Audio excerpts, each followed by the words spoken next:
Right, I just found out that I'm live. Alright, so obviously I'm new to this thing, and I just wanted to add on some commentary on the current situation at Manchester United. So my name is Ron, and I'm just a fan. So that's all I need to say. I had a haircut, don't you? So you clean. Can you get some on top or something?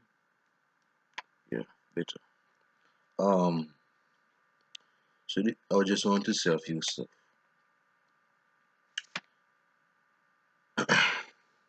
Kind of feel nervous, but just the first time try, you know? First night nervous. Um, I just wrote. Okay, so all this situation.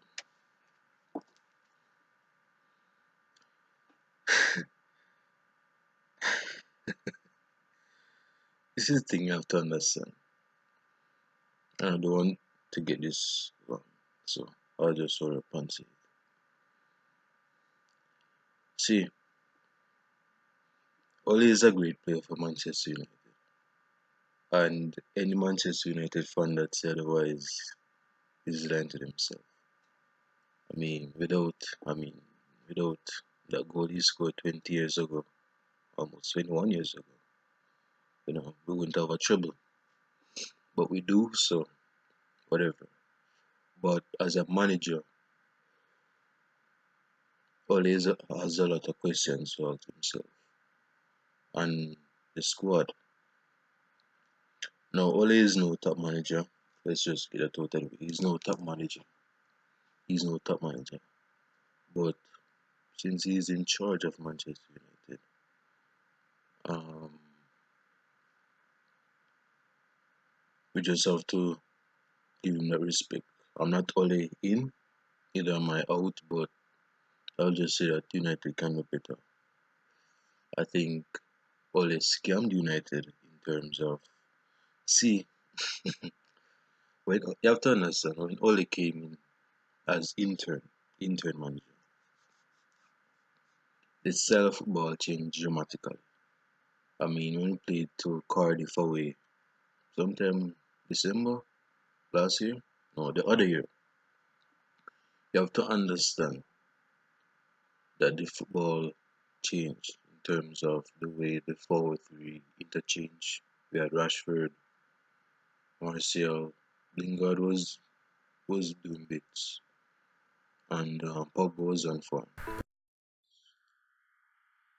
Pogba was just out, just world class in terms of assists and goals.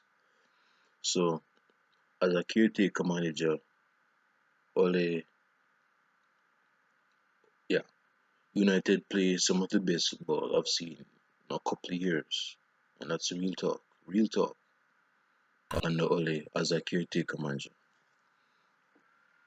Now, I like to say I don't really like to use what they call it, comparisons, analogies, but I'll say this. Let's say you have a woman, right? And you're dating her 2 weeks, 3 weeks, 4 weeks, and she's so nice, she's so sweet. And I say, you know what? Let's get into a relationship. I say, okay. And when you're in the relationship, she's like 180 degrees, the opposite. She's now she's being disobedient, she not being submissive, she not you know, doing what she was doing, which would lead up to their relationship, but she's a completely different way. And I say that to say that's what's the thing with Ole. Is like it's like he was a different person. Like he scammed us fans to say, alright, he's a good manager, so let's just give him the job. Boom. 3 year contract. I think it's 3 years or something. Something like that. 3 year contract to see what he would do, you know.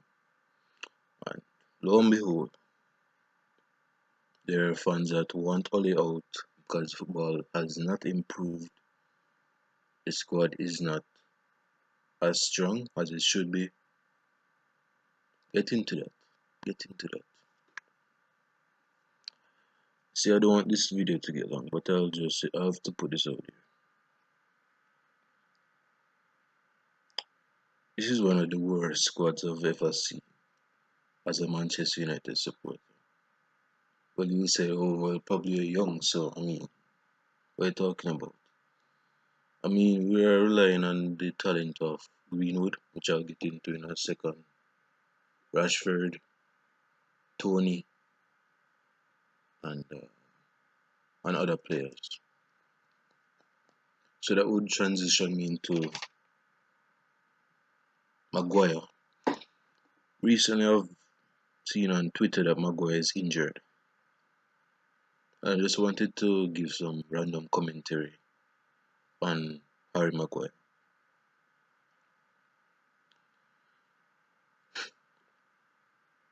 At Leicester City, he was a great centre back. Let's just get out of it. He was a great centre back. But coming to United, like other class players, I don't know if it's any juju or bad luck or anything, but it's like when top players come to United, when they come to United, it's like they compare to that analogy I gave some minutes ago.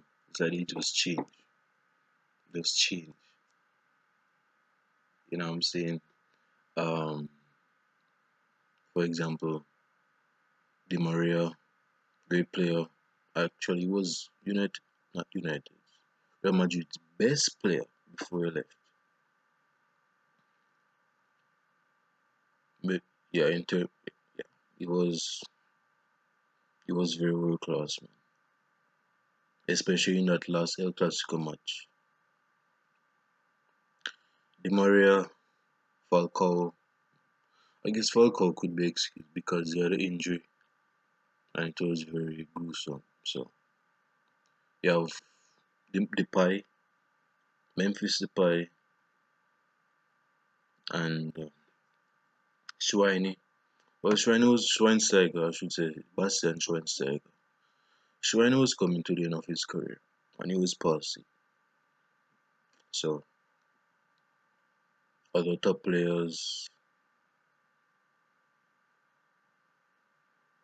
Mata, yeah, Mata is one of those players that I think if I put him in any side, he would thrive in his prime.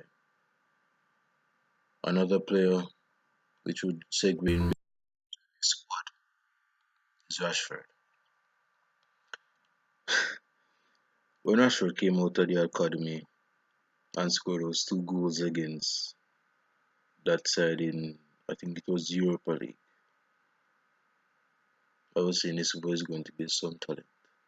Scored 2 against Arsenal, 1 against City, and he was just flourishing. But now this season, Rashford has been really on top of his game, literally scoring goals, assisting.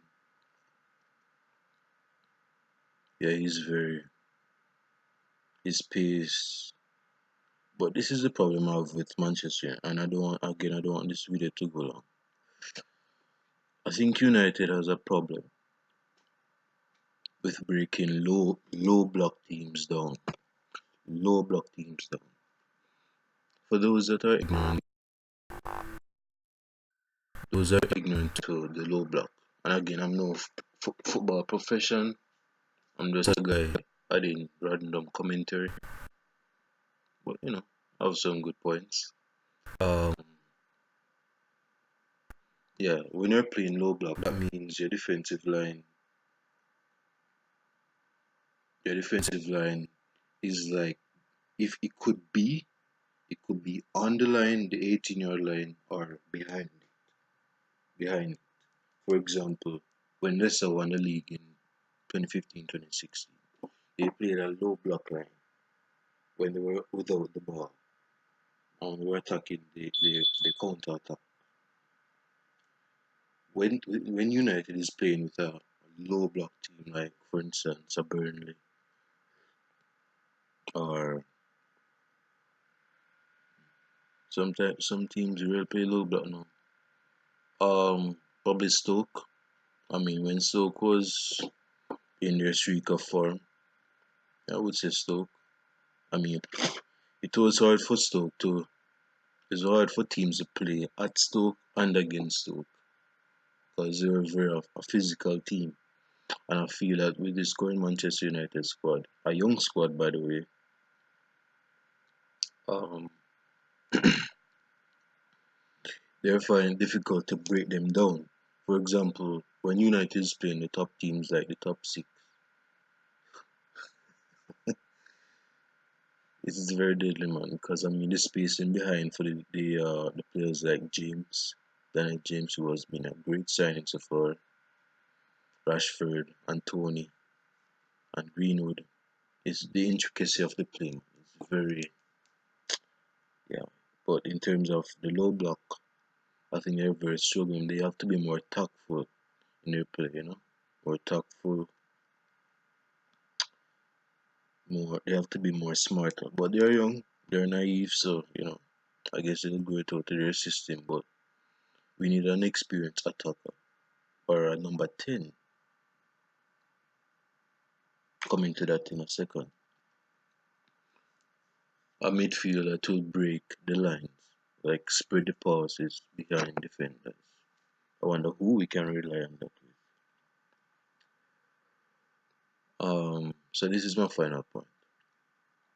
Rashford has been in very great form, and I want him to continue.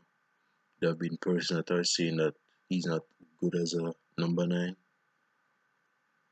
Opinions. Um, he's better on the wing, which is fairly valid, but United has a thing of inconsistency. And I'm not saying that having consistent inconsistency isn't bad, but I'm saying when you have consistent inconsistency, for example, like 2 matches ago you were playing very well, and like currently you're playing well, like you lose or draw. Like, what's that about? I mean, you guys, I think it's the way you lose, the way you lose. Like 2 games ago, you were playing very well, and you know, I think United is notorious and known for that, especially since uh, Sir Alex Ferguson retired. So, yeah, this is my first video. I just wanted to add some commentary. I'll show it to you all later.